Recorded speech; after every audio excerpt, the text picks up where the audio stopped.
நாகரீகம் எனும் குடிலில் ஏறி வசிக்கத் தொடங்கும் முன் ஒலிகள் அரைக்கூவல்களாய் வடிவம் பெற துவங்கிய காலம் தொட்டு கல் தோன்றி மண் தோன்றா காலத்தில் முன் தோன்றிய மூத்த மொழி நம் அன்னை தமிழ் மொழி.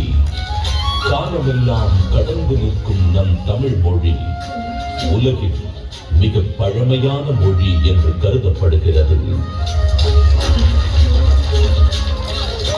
மொழிகளுக்கெல்லாம் தாய்மொழியாக திகழ்ந்து தமிழரின் வரலாறு, வாழ்வியல், அறம், மாண்பு மற்றும் கலாச்சாரத்தின் அடையாளமாக விழுந்து வரும் அன்னை தமிழ் மொழியின் தொன்மையை அதன் பண்பாடு, இலக்கியம், சிற்பக்கலை, ஓவியக்கலை, கட்டிடக்கலை மற்றும் கல்வெட்டுகளில் காண முடிகிறது.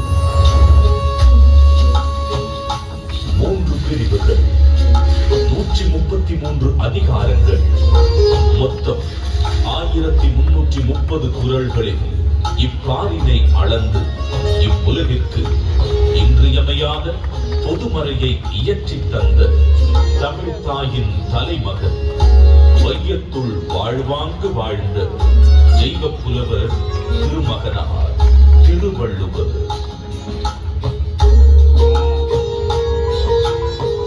ஐயன் வள்ளுவனின் பிறந்த வருடம் தமிழக அரசால் கிமு 31 என்று வழங்கப்படுகின்றது. சென்னையின் மயிலாப்பூரில் வாழ்ந்ததாக கருதப்படும் இவர் காவிரி பாக்கத்தை ஒட்டி வாழ்ந்து வந்த மார்க் செயின்ட் என்பவரது மகள் வாசுகியை மணமுடித்தார் என்றும் கூறப்படுகின்றது. தன்னை பற்றிய குறிப்புகள் மிக குறைவாகவே கிடைக்க பெற்றுள்ள போதிலும் தன் சொற்களால் தமிழ் கடத்தி சாதி மத வேதங்களை களைந்து மனிதத்தை உயர்த்தி பிடித்தவர் வள்ளுவர் திருமகனார்.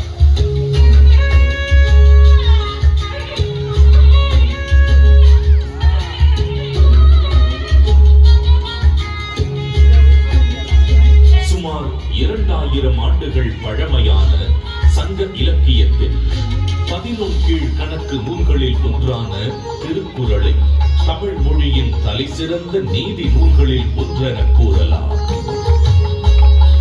1.5 அடியில் 7 சொற்களில் மட்டுமே கொண்டு எழுதப்பட்டு ரத்தின சுருக்கமாக, அதே நேரத்தில் மிக ஆழமான கருத்துக்களை வெளிப்படுத்தும் நூலாக மிகச் சிறிய வார்த்தைகளில் மிகப்பெரிய தத்துவங்களை அடக்கியுள்ள நூலாக இருக்கும் திருக்குறள் இன்றும் அது வகுத்தளிக்கும் நெறிமுறைகளுக்காகவும் அது வழங்கக்கூடிய பகுத்தறிவிற்காகவும் தமிழர்கள் மட்டுமல்லாது பல்வேறு மக்களாலும் விரும்பி போற்றப்படுகிறது.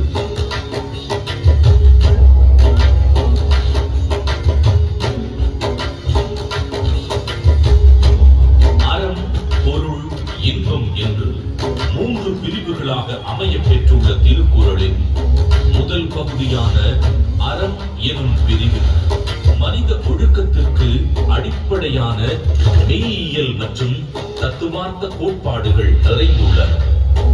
உதாரணத்திற்கு, காலத்தினால் செய்த நன்றி சிறிதெனினும் ஞாலத்தின் மானப் பெரிது எனும் குறள் ஒருவர் செய்யும் உதவி மிகச் சிறியதாக இருந்தாலும் அதை தக்க காலத்தில் செய்தால் அது இவ்வுலகை விட பெரியது என்று கூறுவதன் மூலம் நட்பின் மேன்மையை, உதவி செய்வதன் முக்கியத்துவத்தையும் எடுத்துரைக்கிறது.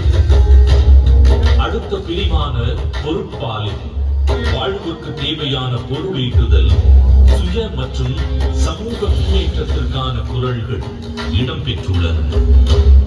உதாரணத்திற்கு, கற்க கசடர கற்பவை கற்றபின் நிற்க அதற்கு தக எனும் குறளில் கல்வியின் முக்கியத்துவம், கல்லாமையின் தீங்கு, பொருள் கூர்ந்து கற்றல், அதன் பின் அறவழி நடத்தல் போன்ற எக்காலத்திற்கும் பயன் பெறும் கூறுகள் இடம்பெற்றுள்ளன.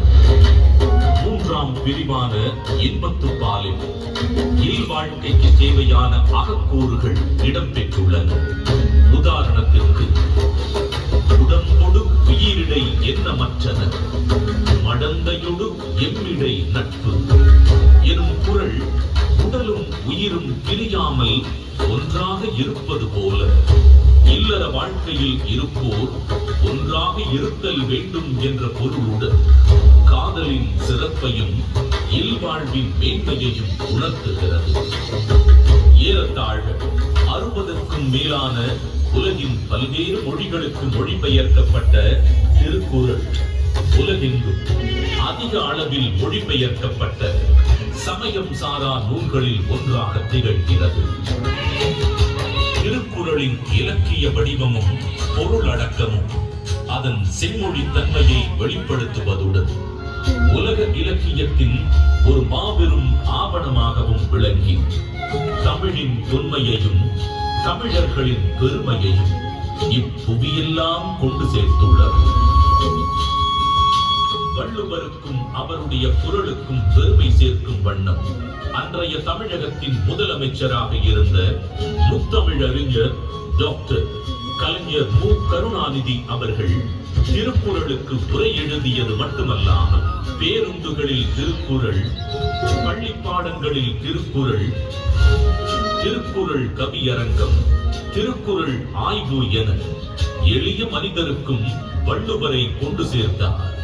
அவரது புகழை நிலைநாட்டும் விதமாக 1975 தொடங்கி பல இன்னல்களுக்கு பின்னர் 2000ஆம் ஆண்டு குமரி முனையில் 133 அடி உயரமுள்ள திருவள்ளுவர் கற்சிலையை திறந்து வைத்தார்.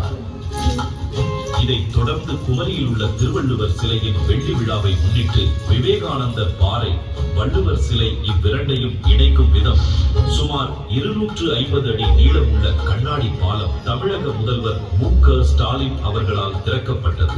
இந்தியாவின் முதல் கடல் மேல் கட்டப்பட்ட கண்ணாடி பாலம் இது என்பது வள்ளுவருக்கு மற்றும் ஒரு மணிமுடி. திருக்குறளை கொண்டாடும் பல முன்னெடுப்புகளில் முக்கியமான ஒன்று திருவள்ளுவரின் முக்கியமான நினைவு சின்னங்களில் ஒன்றான சென்னை நுங்கம்பாக்கத்தில் முத்தமிழறிஞர் டாக்டர் கலைஞர் மு. கருணாநிதி அவர்களது நேரடி கண்காணிப்பில் 5 ஏக்கர் பரப்பளவில் தோரணவாயில், அரங்க மண்டபம், கருங்கல் தேர், தேர் கோபுரம் என மிக விமர்சையாக வள்ளுவர் தோட்டம் 1976ஆம் ஆண்டில் உருவாக்கப்பட்டது.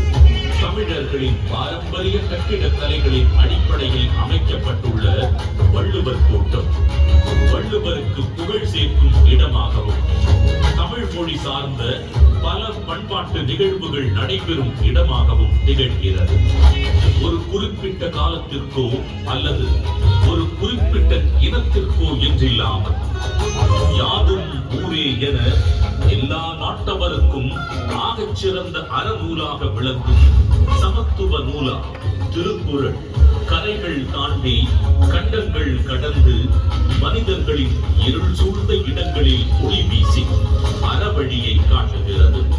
தமிழர்களின் பெருமையை பாரினில் உயர்த்தி பிடித்திருக்கும் திருக்குறள் வள்ளுவர் நம் தமிழ் அன்னைக்கு சூட்டியிருக்கும் மாட்சிக்குரிய மணிமகுடம்.